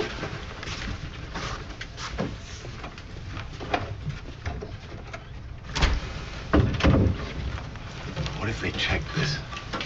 How many guys in this unit have ever hooked up a wiretap? They don't know which wire goes where. So look, explain it to me again, because I tell you, I think I'm a smart guy, but this shit makes my head hurt. They think they're up on your killer's cell phone, but they'll never catch a call because this goes nowhere. Now, meanwhile, using the same call authorization, I'm up on a live wire down at the detail office, listening to Marlowe. Every day, you file office and court reports saying there's been no further contact with the serial killer. I filed exactly nothing, but use what I hear to rig the case on our real target. And when it goes to court... There's no mention of a wiretap. It's all based on a CI. There it is. And then we have a scene at the very end here where they intercept a call between Stanfield and Partlow. And we hear this, just this static fuzz. Right. And so this is whatever the beep boop was, Yes. I'm guessing, is scrambling whatever they're saying on the phone. Yeah. I mean, it's not easily listenable Yes. to. So whatever is happening, that's not going to work. Yep. Yet another challenge. Yet another challenge. Yeah. So yeah, that's what I got for you on that thread. Okay. So just a couple of things wanted to mention. So first of all, the landsman tells McNulty about the call that the newspaper got a phone call from the killer. Okay. And he calls McNulty Clarice. Yeah, which I that's just, right. So for those who don't know, that's yes. from Silence of the Lambs. Yes, it is. And so thought that was pretty funny. I also thought it was funny that Lamson was looking at a catalog. It was like a Sears catalog or something. Yeah, like I know. Oh my God, yes, yes. It's like, what the fuck is that? I know. So that was pretty hilarious. And then, and so then back at the Sun, just that conversation, I 100% agree. Like, Gus's instincts were correct. Now, I do think that even though we know that Templeton is making up the phone call, yeah, my guess is that Gus thinks that the guy who called Templeton was lying. Not that Gus thinks Templeton is making it right. Up. So okay, that's my interpretation. That's because I feel like if we haven't seen a reason for Gus has had some doubts, but but not enough to like just outright think he's full of shit. Right, exactly. Yeah. So that's the first thing. But then to go back to the conversation, so Templeton is talking about the phone call, and McNulty is kind of just listening and asking questions, and of course even like the basic questions that he asks, Templeton has not thought through those lies, which I think is kind of interesting. It's like, what did he sound like? And you're like, what do you mean? It's like, that's a very straightforward question. Yeah, did he sound like he's... And so, so I thought that was like kind of telling also. Yes. And maybe, again, these are little threads that Gus is probably might pick up on. But in any case, so then when McNulty fake reveals that there's a phone call to the homicide department, Templeton says he made another call. Right, because he's like, wait, what are you talking about? I made this up. How can he call somebody else? And McNulty stares at him, like holds a stare. Yes. And then he kind of like smirks a little bit later because he knows that Templeton is full of shit. Yes. And he knows, but because Templeton is now lying about this, he knows he can basically make Templeton say whatever he wants. Yeah. So that's pretty funny too. So anyway, so that whole scene is pretty great. But yeah, and then I think we've already covered the part with the Freeman like setting up the phone because I like Holly with his pillow, like he's hugging his pillow to his chest before he goes to the office. It's very cute. So, if only they'd give him a teddy bear, that'd be hilarious. I know, that would be so awesome. Except fuck Holly because he beat up Bubs. So yeah, exactly. Yeah, F him. Yeah, exactly. All right, I think that's it. That's all. Okay. All right. So let us move on to our last thread, the shootout. Mm-hmm. Okay. Boy, we get some really great music with Omar. I was going to say, this is right in your wheelhouse. Donnie is his name. Yes. Mm-hmm. Omar and Donnie are staking out Monk's apartment building. Mm-hmm. And row houses are too good for Monk. He lives in a condo. Donnie comments he was not sure that Omar would return. He had a lot of money. He says, well, what about that? He's got to come back and, see to Butchie's, what do we call it? Vengeance. Mm-hmm. And while they are there, they realize that Monk has protection and that Marlowe's crew is expecting the retaliation. Mm-hmm. So they are there. They are watching for a long time. We get the idea. Mm-hmm. And they finally see Monk's guards leave and decide to move in. I think that there's like 3 scenes maybe where we are seeing them outside. I think that's right. Yeah, and just different, I love listening to Donnie sing My Girl a little off key. It's pretty cute. Anyhow, so they do decide to move in, and inside it's an ambush. Mm-hmm. So it's, it's totally dark, and you think they have control of the situation. They look really confident at first, and then suddenly Donnie gets shot by Snoop and killed. Yep. Well, actually, he's not killed at that point. Omar shoots O-Dog in the leg, and then Donnie is killed by Partlow. Okay, I didn't see when Donnie got killed. Yeah, okay. I think it's Partlow comes and gets him after that. Okay. And then Omar is pinned down by gunfire. He's getting gunfire from Partlow, Snoop, and Michael. Mm-hmm. Michael's there. Yep. Oh, I hate that. And you're just like, oh my God, what is Omar going to do? What does he do? He crashes through a glass door out onto the balcony, jumps over the balcony. The 3 of them all rush out to the railing. They look down. Nothing. Yeah. He's gone. Mm-hmm. And there you go. Yep. That's that. Yep. Omar has somehow gotten out of there. What the hell happened?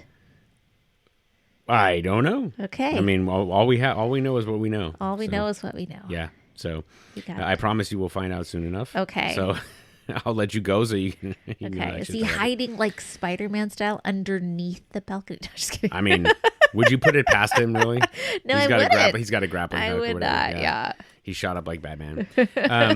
No, I mean, I think that Kim from this already, but yeah, like we talked about, like this is, the first time where we saw Omar, as brilliant as he is, get outsmarted. Yeah. Get lured into a trap. Yeah. So, oh my gosh. Yeah.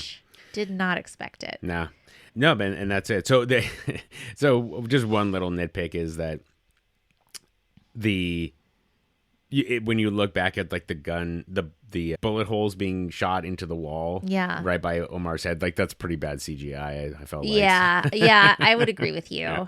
So just whatever, but that's a very minor thing. So, but my God, I just like, can you imagine being in the apartment next door to that? That yeah, would be seriously. crazy. So yeah, but yeah, Michael being there, it's whatever. It's just sad. It is. That's where he is now. Sure is. Yeah, but that's it. That's it. Okay. That's I guess all it's the end. I did want to mention one thing that I forgot before we get, because the music also, I do want to come back to that, but we'll talk about it in our music session. At the very beginning, when Alma is talking to Gus, she mentions Joe Stewart, Prop Joe, and Nathaniel Mann's Hungry Man, their murders.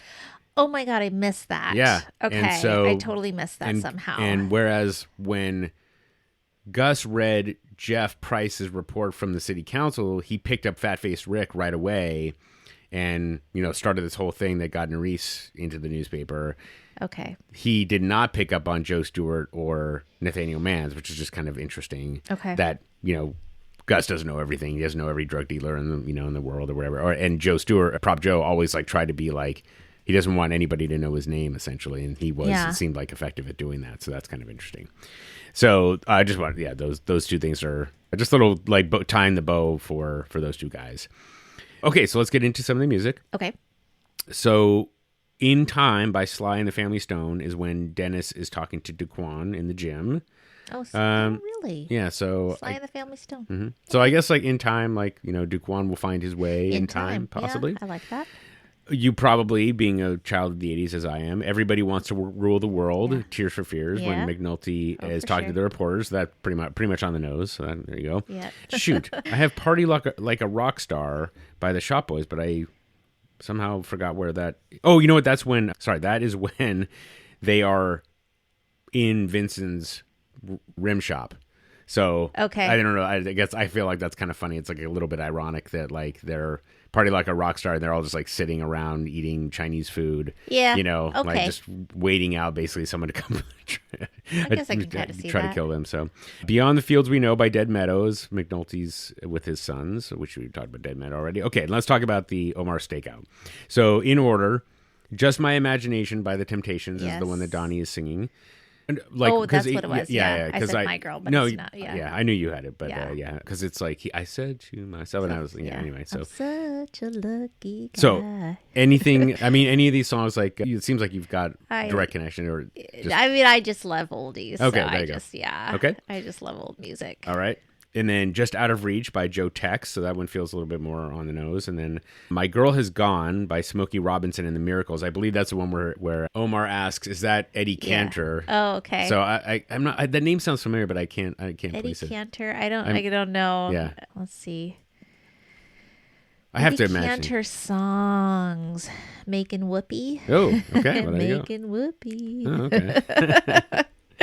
But interesting, that was Smokey Robinson and the Miracles. But I thought it was Smokey Robinson and I thought he had another backing band, but I can't remember. He did. I think you're right. Okay, well maybe they changed their name or. Well, it was Smokey Robinson and the Temptations. It was okay. That's what I thought. But he had the Miracles too. Okay. Yeah. And then finally, Gypsy Woman by Curtis Mayfield and the Impressions, which I thought was pretty funny because Gypsy Woman is what Landsman was singing when he gave the Madame LaRue card to Santangelo. Oh my God. So I don't know if that was intentional or not, but I think that was pretty funny. Wow, really? So, yeah, he's like, she was a gypsy woman. Oh, that's right, so, yes. Anyway, so I thought that was pretty funny. But yeah, those are some great songs. And it is pretty hilarious that they're listening to those as their psych-up songs. I know. Like that, so.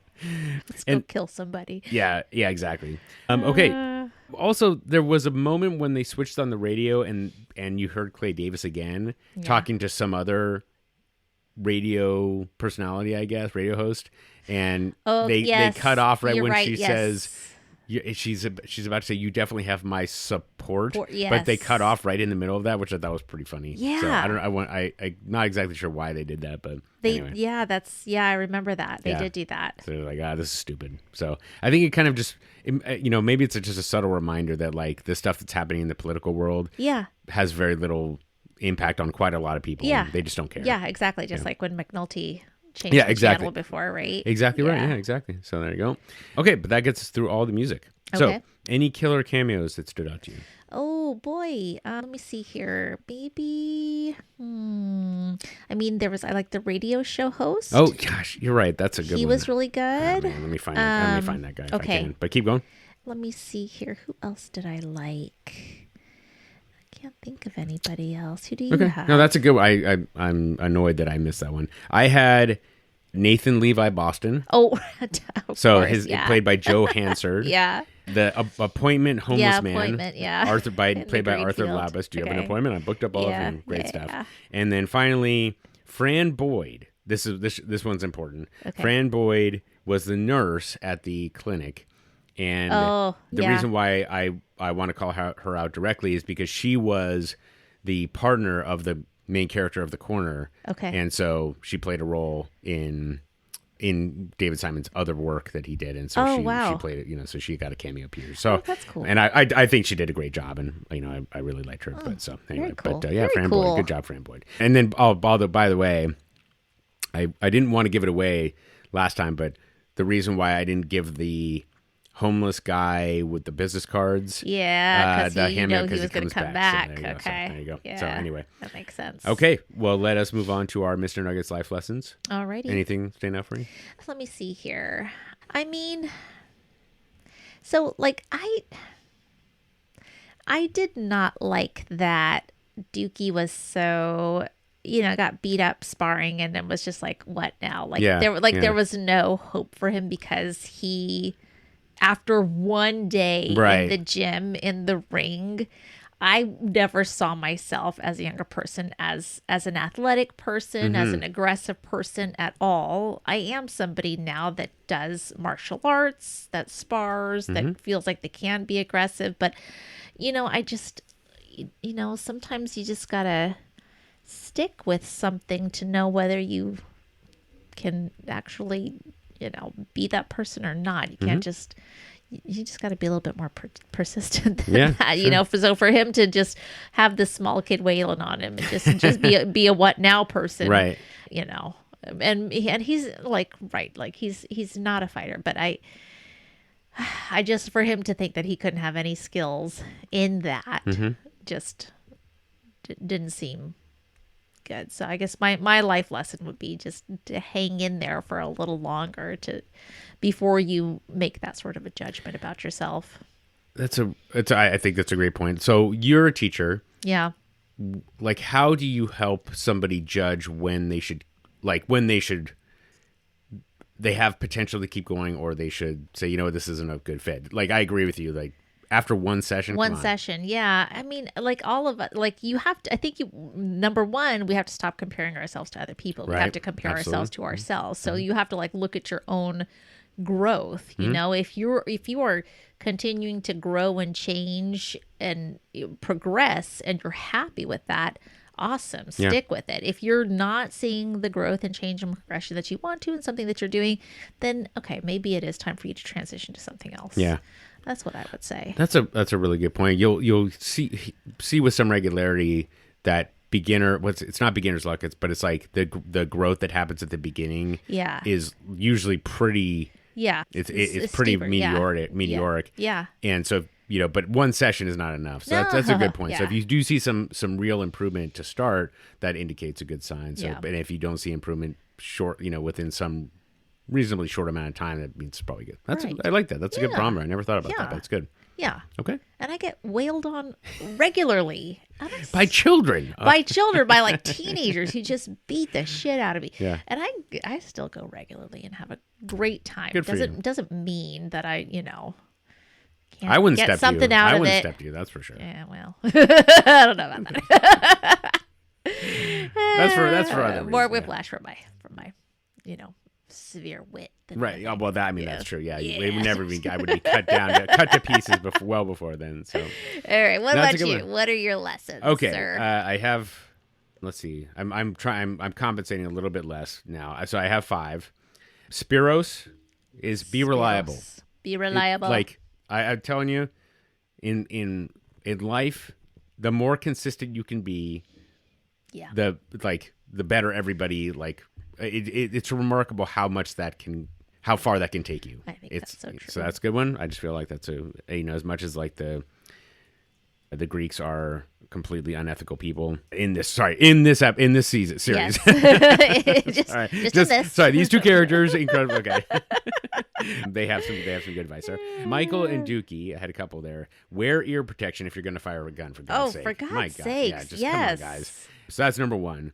And then, but also the nuclear option, both with Dennis talking to Dukie and Michael talking to Dukie about, either fighting or guns. If you're going to have a nuclear option, you've got to be prepared to go all the way. Otherwise, you got to figure out another way to go. So, just to figure out what does that mean, nuclear option? It just means once you go, okay, the example in my mind is parents back in the day. Yeah.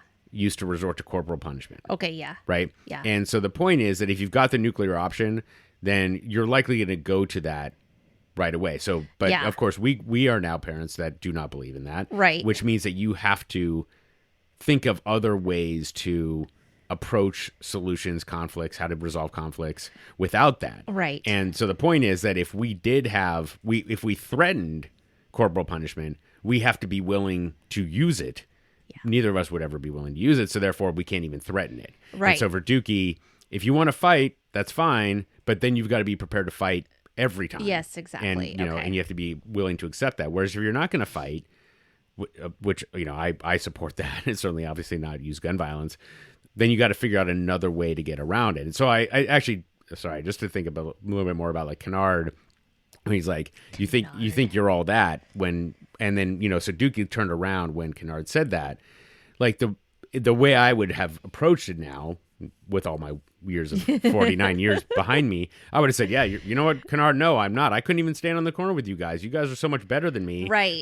That's why I'm not doing it, because you guys are able to do this and I can't. Yeah. Good job. You're better than me, Kennard. Yeah. Now, I don't know if that would have, Kennard was just an angry man, so who knows, he would have done it anyway. Yeah. But the point is that you got to figure out a solution that you can talk your way out of it, essentially. Right. Or just be or he hits him with the bottle, and it's hey man, you dropped this or whatever. Yes, exactly. As opposed to once he hits him, then Spider's going to hit him back and yes. whatever else. So anyway, just you got to be aware of how far you're willing to go, and then be prepared to go all the way. Yep.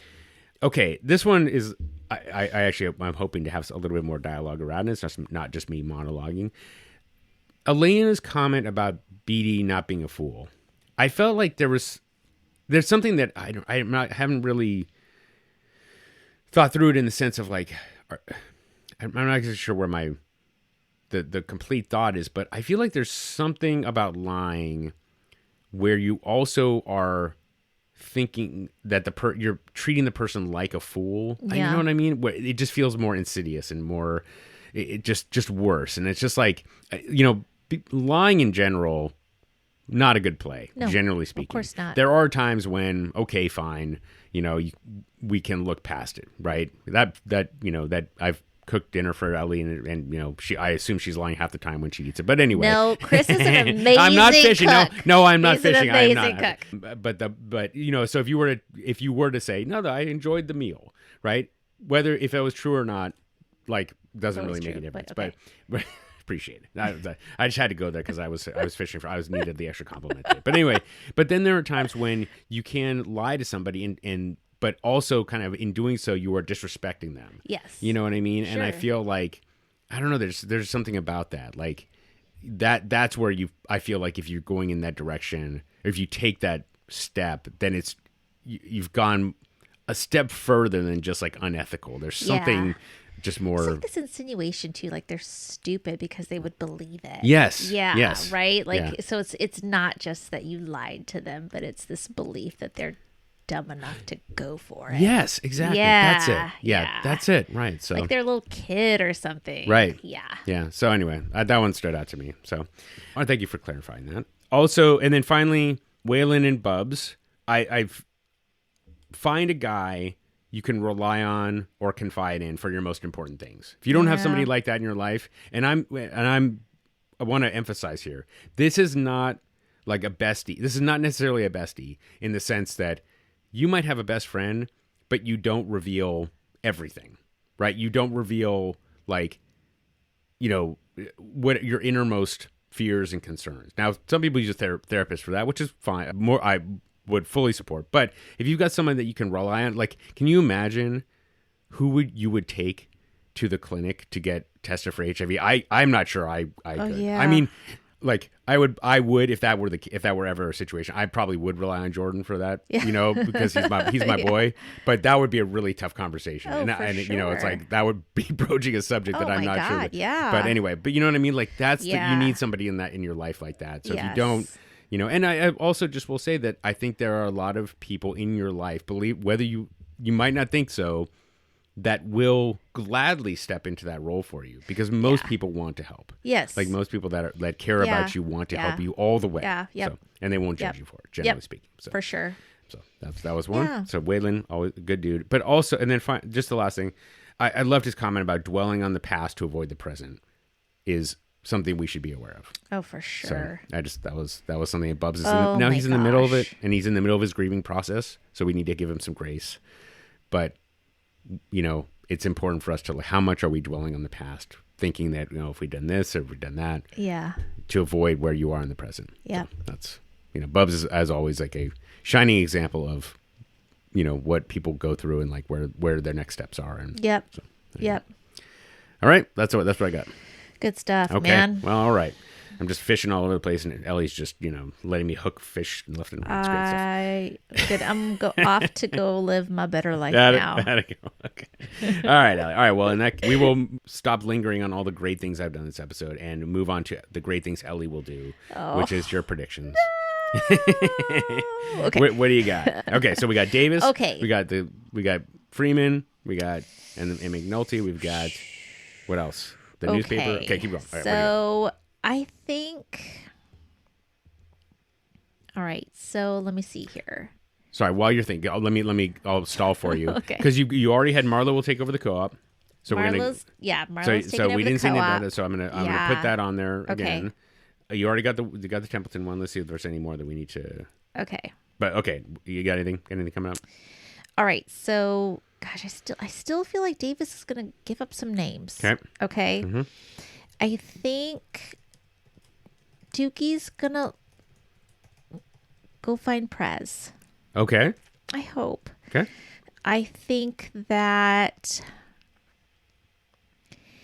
they're going to start to figure out what's happening with the fuzziness on the wiretap. Okay.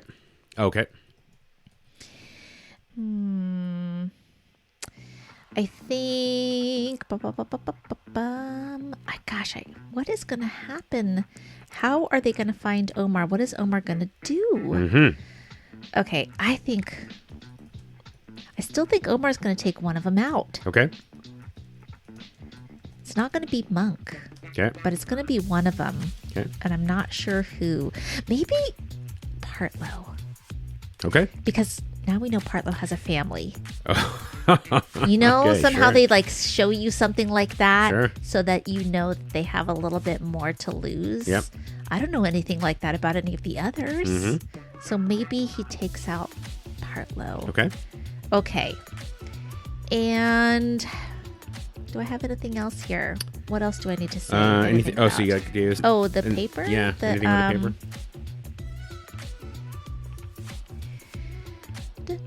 Dun. I think that Templeton's going to come up with another lie. Okay. All right, that's what I got for All right. And then anything with Bubbles? Oh, Bubbles? I mean, it's not like there was that much. I don't know that there's that much. Okay. I still think he's you got the other ones. I do. I think he's going to have something with his sister, like some kind of you know, I think she's going to come to trust him again somehow. Like they're going to have some sort of resolution or. Okay. Yeah. I love that. I hope that happens. With the rest. Okay, perfect. Yeah. All right. Well, great. God, Ellie, we have 5 more episodes. That's it. Oh my 5 God, more. I can't believe it. It's crazy. I'm gonna start delaying recording. I know. Let it stretch out. I mean, I think I've asked you this before, but do you ever like when as you're coming to the end of a book, like just it gets super hard? Oh yeah, totally. Okay. Yes. All right, so you know what it's like. So you're yeah. Also, sometimes I'll savor it. I'll be like, I'm not gonna read that quite yet. Yeah. Okay. Yeah. Okay. Well, in any case, we are gonna push through, friends, because we owe it to you. The listener. So we will be back next week to cover season 5, episode 6, the Dickensian aspect.